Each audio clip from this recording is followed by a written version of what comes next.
Okay. Hi, everybody. I am here with Cami from AfghanEvac today, and I'm super excited because we're going to be discussing moral injury from the personal perspective, but for civilians. So we got a huge response to the session that we had done with Catalina about how moral injury can kind of affect veterans and service members. We're going to offer a little bit of a different perspective. So Cami, I'm super excited to have you here. Thank you for your time. And why don't you go ahead and introduce yourself to people? Well, thanks for letting me be here. I'm glad to be here. My base work is as a freelance journalist. That's what I was before a year ago. Okay. And I'm part of the Allied Shepherd team that has been part of the AfghanEvac since January or so of this year. And we mostly are working, like all of us, to get people out of Afghanistan. Yeah. One of my first questions for you, I think it's really obvious why veterans and service members got involved in this work, but it's not so obvious why civilians do it. So I'm curious about how you came into this work and what kind of keeps you here a year later. Yeah, so I travel a lot. I'm actually based in France, and for my work, I travel just a lot around the world. And I spent Christmas 2019 in Afghanistan with friends who work for an NGO there. So I was there 5 or 6 days. So it's quite short compared to those who've been deployed there, but I have been on Afghan soil. And It's better than me. So it's something. Yeah. And although I think we all feel like we've been there now after this year. Yes. So I did a security training before I went through a media security training. And I've just stayed connected to Afghanistan. For some reason has been a place that I've been connected to, felt extra connected to. I met some Afghans in Greece when I helped with a video project there. And so I've met Afghans in lots of places, even before visiting there. And then I did this trip and did a security training before I went. And so I've been following the news of the country quite closely for a long time. And when everything happened and when the country fell to the Taliban, the person who runs the security agency that I had done the training through just sent me a message and said, "Hey, do you know any journalists who need to get on a Reuters flight out of Kabul?" Yeah. And I'm a networker, and I'm like, well, I'm going to go find some. And so that's how it all started for me, was primarily through the journalism circles. Okay. And then, but in the end, our team really hasn't worked with many journalists. Those haven't been the primary people that we worked with. Okay. But yeah, that's how I got in. The reason I stay in is I think this work pulls together a lot of threads I've been interested in for a long time. I worked in DC briefly on the Hill right after college, and have a strong interest in international affairs. And so and refugees, the plight of refugees, refugee work around the world. So for me, it pulls together a lot of threads of things that I've been cared about and been convicted about for anyway. Okay. My favorite story is when people ask me why I got involved in this work. And I always boil it down to 10 years ago, I went on a really bad date. And we ended up staying friends, and he's a veteran who got involved in the evacuation efforts. And so I always laugh because I'm like, man, you never know what the impact of just one bad date is going to be. But now I'm in it, and I seem unable to leave. I think one of the reasons why I wanted to do this discussion is because I'm seeing where there is some confusion with people about, like, what is a moral injury? And so I did pull up, because I'm a little bit of a nerd, the definition from the VA website. And they offer a couple, but the one that I think sticks out to me the most is that a moral injury is in traumatic or unusually stressful circumstances, people may perpetrate, fail to prevent, or witness events that contradict deeply held moral beliefs and expectations. So I think the thing that is interesting for me is that I think that civilians and people with a military background are both experiencing a moral injury during this, but it comes from a really different place, right? Like, I think for the veterans, it's not necessarily that they perpetrated the event, but they feel like they contributed to it just because, like, they've been there for so long and they offered their word to people and then were forced to abandon it. For people like you and me, it's a little different because we don't have that same sense of like attachment to it. So I'm curious what you feel like your experience with the moral injury piece has been. Yeah, I think there are two primary pieces. The first is I as someone who's interested in how the U.S. interacts with the rest of the world, that's something I follow closely. My first sort of breaking of naivete experience. In college, I had done a report on the U.S. involvement in Haiti. And in that report was quite pro-U.S. in terms of how we had participated in events there with one of the changeovers of presidents. And some years later, I was in Haiti doing reporting on some NGOs there, did some work for Save the Children, and was talking with their Haitian regional head of their work there.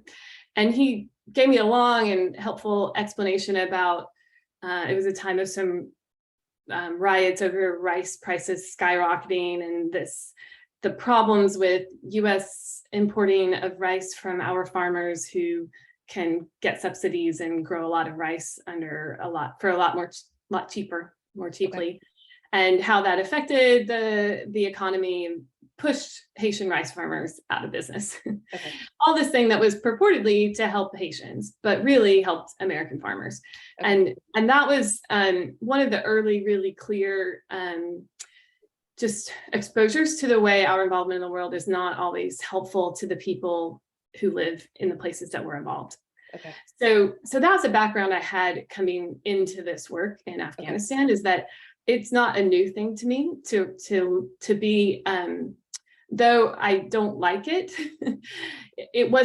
that wasn't a surprise that some of our involvement in Afghanistan didn't particularly help the local population, and potentially, and in many cases was disastrous for them.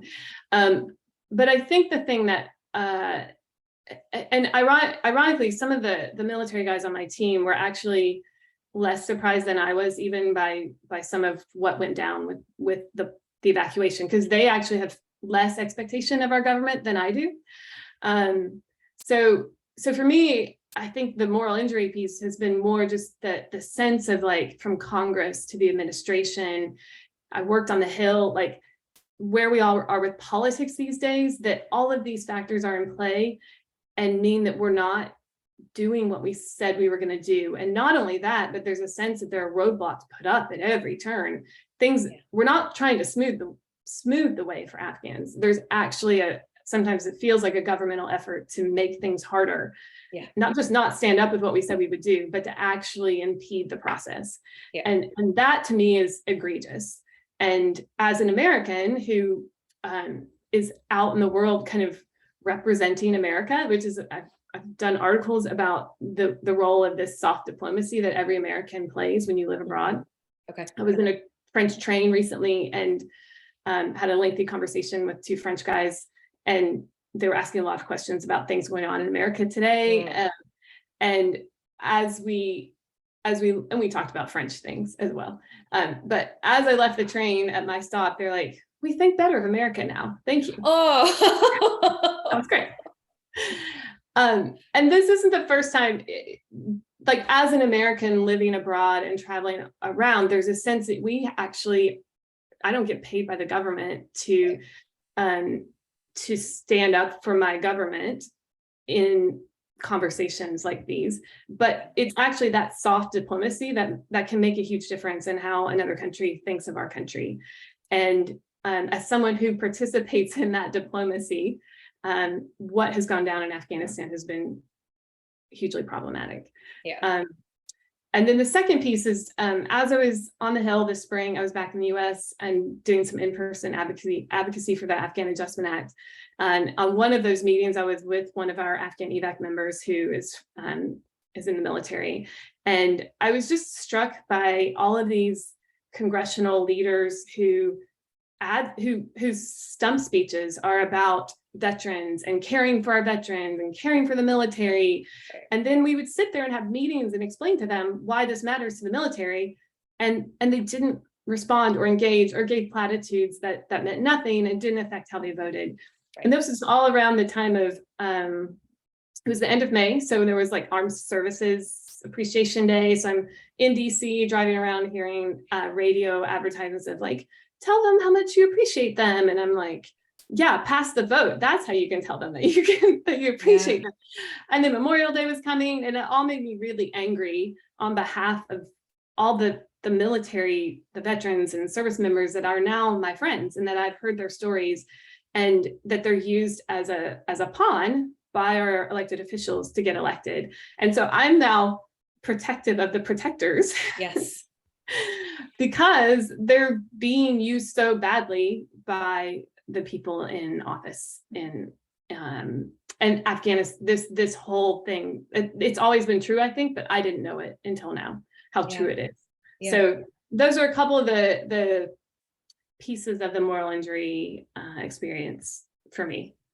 That's really interesting what you just said, because when I hear moral injury and when I talk to people about it, I do tend to focus my conversation on like what's happening with veterans or people who have, that military background, because they're the people who I just think their moral injury is different, right? Like they went there to represent a country, they offered their word to people who they served shoulder to shoulder with, and then suddenly they were put in a position where they couldn't fulfill their own promises. And I think like that makes sense. What you said about the link between moral injury and how you feel about veterans is really interesting, because it's the same for me. I mean, I can look at lots of things going on in the world and think that's not right. It's the right thing to do for us to get involved and to try to fix it. The reason why Afghanistan hit me so differently is because I am also very protective of veterans. Like that is my full-time career, and I have a lot of veteran friends, and I became very aware of how broken they felt by the withdrawal early on. And so to me, I think that moral injury piece was not just about Afghans, but it was also about veterans. It was, I was seeing where like people who gave up their lives and their livelihoods felt betrayed by their government. And that to me was the thing where I was like, I can't watch that. And so getting involved at first, I think the moral injury was about how do I contribute to the stability of veterans? And then I started to really attach to Afghans, because unlike you, I've never stepped foot on Afghan soil, like I didn't know anyone from Afghanistan. I didn't have any close friendships. For me, that moral injury came from a really different place, but it still plays out the same way. So that's really interesting. I don't think I pieced that together until right now. Mm-hmm. Yeah, for me, it was the opposite of getting in through having some connections to Afghanistan already, and then getting to know more military folks more closely than I usually have. I mean, I have a few friends in the military, but I don't see them regularly or talk to them for 24 hours straight while trying to save people. Yeah. Get them into the airport. I feel very protective of the veterans who are involved in this effort. It's just like very much like a mama bear. Like I don't know that I would still have the capacity to like stay involved in this if it weren't for the fact like I love the veterans I've met so deeply that I can't imagine betraying them.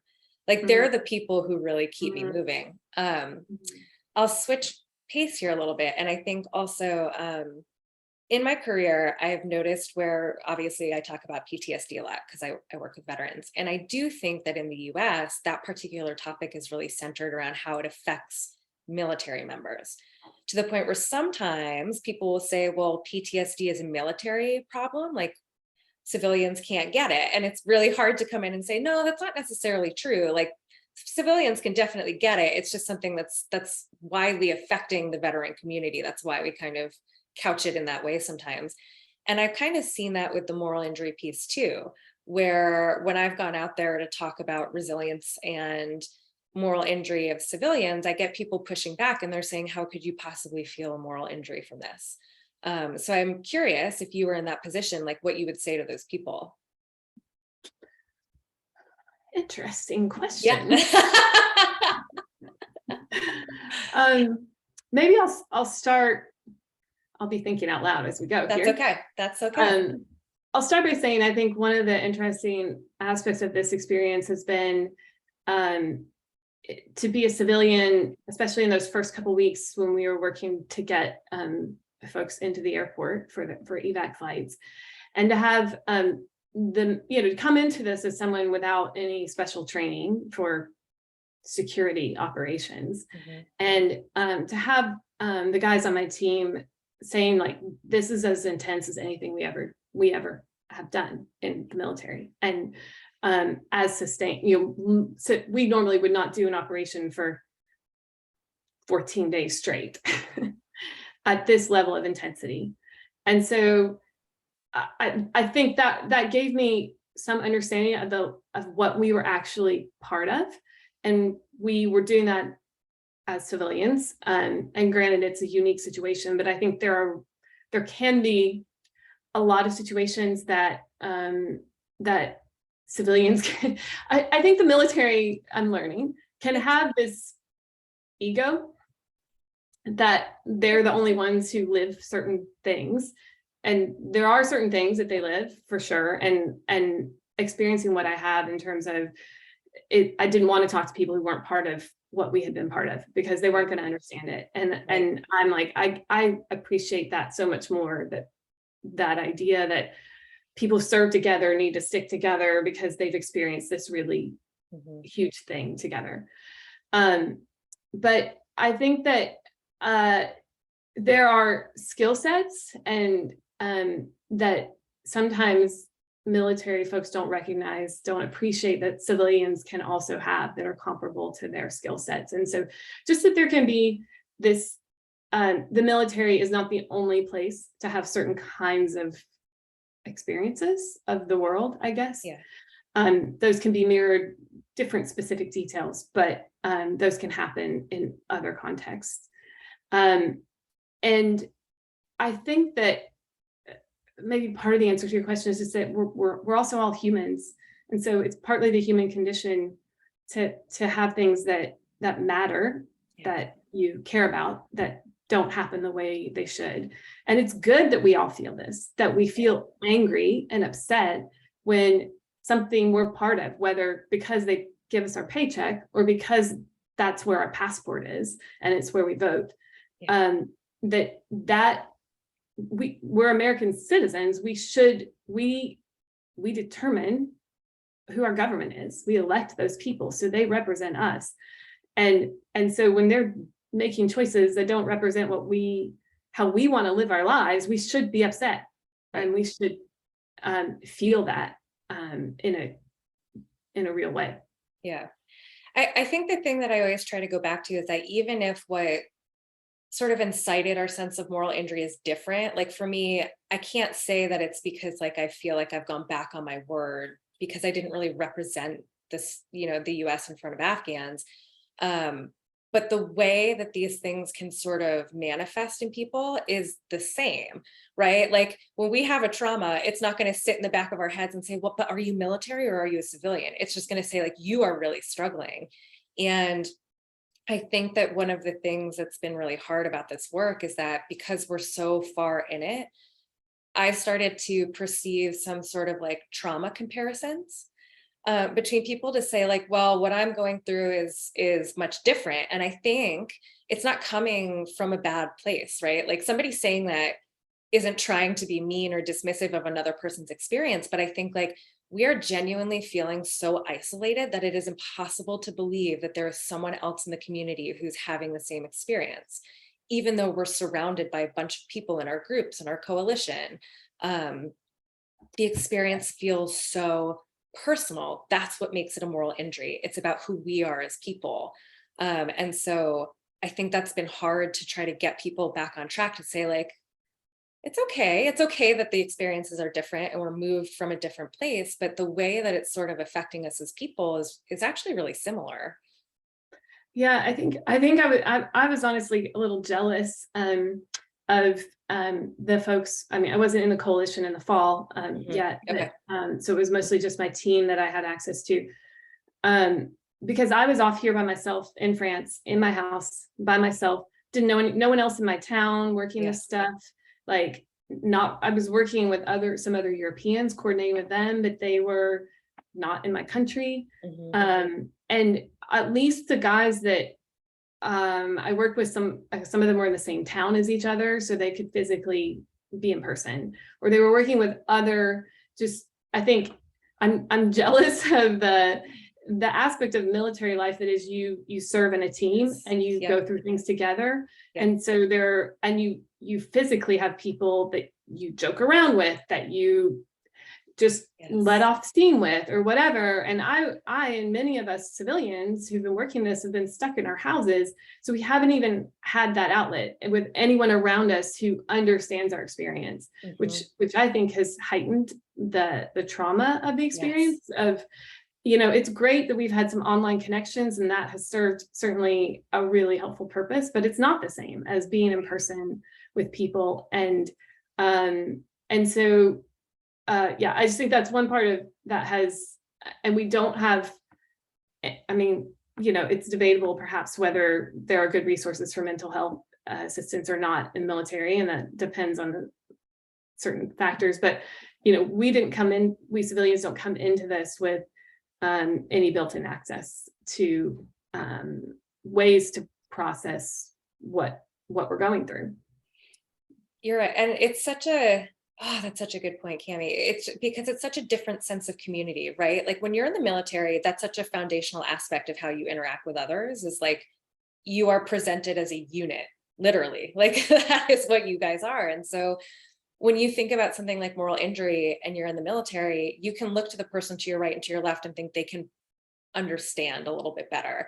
I think the civilians like you and I have really been struggling because that sense of isolation, like we don't actually know how to bond with other people about this. Like that's why the trauma feels really distinct. And I think that's why we see the difference between military communities, which are a little bit better positioned to support each other, and the civilians who kind of, I think in our harder moments, we can tend to lash out because we feel like there's no one who can understand. So I think that military mentality is a really interesting piece of this. Yeah. And even add to that we don't have titles. Military folks can be like, this is my title, I served in Afghanistan, et cetera, et cetera. I am stuck saying to people I'm helping with people get out of Afghanistan. That sounds dumb. It's like, what is it? What is my job? I don't have a title. What, a caseworker, handler, security agent, started out as a travel agent, doing, advocacy on the Hill. What is that job? I don't know. And I don't have a title for it. And I'm a freelance writer. What does that have to do with this? So I don't even have a way to present it to people to explain what I'm part of without it sounding either oh, you want a Mother Teresa crown, or you think you're so cool, or you're not really doing anything. What are you doing? And how many people have you helped? And I don't even know, because we know in this work, we don't know who's helped who. We just are all playing our part. So there's there's very few ways to really give proof of what we're part of. We don't have service medals. We don't have titles or anything. So that's been one of the challenges, I think, as a civilian working this, is that we don't even know it's hard to quantify what we're part of and explain it. And yet, so, and again, it's not to reduce what the military folks have been but that's been a civilian experience that's been challenging. I think it's also been difficult to try to explain to people who aren't involved in this why we stay in it, because they can hear what our experience is. They see that we're tired and broken, and they don't quite understand what keeps us in it, because to them, we don't have that really natural tie. And I tend to defer to really easy language of it's the right thing to do, right? But it's something that's much deeper than that. There are a lot of things in life that we should do because it's the right thing to do. It doesn't mean that, we follow through. But when it comes to something like a moral injury, it's not just that it's the right thing to do, but it's I feel actual injury watching something else be perpetrated in the world. And I can't pull myself out of it until I feel like I have done what I can to fix it. So it is a year out. I'm tired, I'm exhausted. I can look back on the way that I have compromised myself in the last year to sort of get this work done, but it would never cross my mind to leave, because I still actively feel that moral injury piece. Yeah. And I think I just had to explain to somebody in the last week why I was staying involved in this work. Yeah. And one of the things I said is that for me to drop that, right now we're not taking on new cases for our team. We just can't. But for me to drop the people that we have is akin to what I've accused the US government of doing and complained against the US government of doing, is I am now in relation. These are now people I know. Yeah. I have known them for a year, been in touch with them more than lots of other people in my life. And so for me to walk away from them, though I have every right, I suppose you could say, to walk away from them, but for me to walk away from them is to do the exact same thing I've accused my government of doing. And I think that's egregious what my government has done. So I don't want to do the same bad thing by walking away from it. We're in it now. And there are ways, I think, to put boundaries on our involvement. Sure, that's appropriate. Maybe we're in touch a little less or whatever it is, but like to just, okay, I'm tired.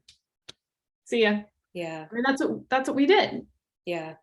I think what you're saying like definitely speaks like what moves me forward, because I like to be known as a woman of my word just in the world in general, but when it comes to dealing with Afghans, like I am very cautious about what I say to them and what I represent. And I will go to extreme lengths if I make a promise to make sure that it is fulfilled, because it feels like you're exactly right in this, which is like, we don't want to do the same thing to them that our government did, because then we're really no better than them. And like, so yeah, we understand that this is hard work and we're like really, really struggling. But if we abandon the work now, what does that really say? So I think, so Cami, I hate to say this because I feel like the time went really quickly on this, but we are just about out of time. The last question that I like to ask each guest is, if you could leave a viewer with one message, what would it be? So I thought about this slightly. Oh, good. Thank you for the advance. You're welcome. The heads up. Appreciate it. I think that one of the main ways we can combat moral injury, I'm not an expert by any means, but as a civilian who's living this stuff, I think we sometimes overuse the words showing up, but like to keep, I believe a lot in the idea of being there to do the thing we can do in that moment, and be committed and follow through. And we can't solve the whole big issue together. Maybe we can, but even together, we can't fix this. But we can have a sense of integrity within ourselves in terms of our values and continuing to live those out in a way that's consistent, and that can reduce that we are doing the most that we can within the resources we have available to us. And that, I think, is how we kind of stand in defiance of what our government hasn't done, but also the moral injury piece, and like working toward a better world in which there is less experience of moral injury, to keep doing our one little part, the part that we've been given to be responsible for, and show up for that. I really have latched on to your phrase "stand in defiance," because it sounds, when we talk about moral injury, it's obviously like an inherently negative topic. And I like the way that sort of twists it to be like, no, we're using it. It motivates us. It is a thing that has caused us harm, but it's also what our motivating factor is. And I think there's no one version of this injury that stands differently than the other. It still is the thing that makes us want to get involved. And so I actually really like that phrase. I think that's a really great note for us to end on. Cami, thank you for your candor. I know it's really hard for especially like civilians to come in and to talk about a topic like this. So I really appreciate you. Glad to be part of it. Hopefully our military folks will understand better and know that we love them. We will find out soon, but yes, to our military friends, we do. We love you so much. All right, guys.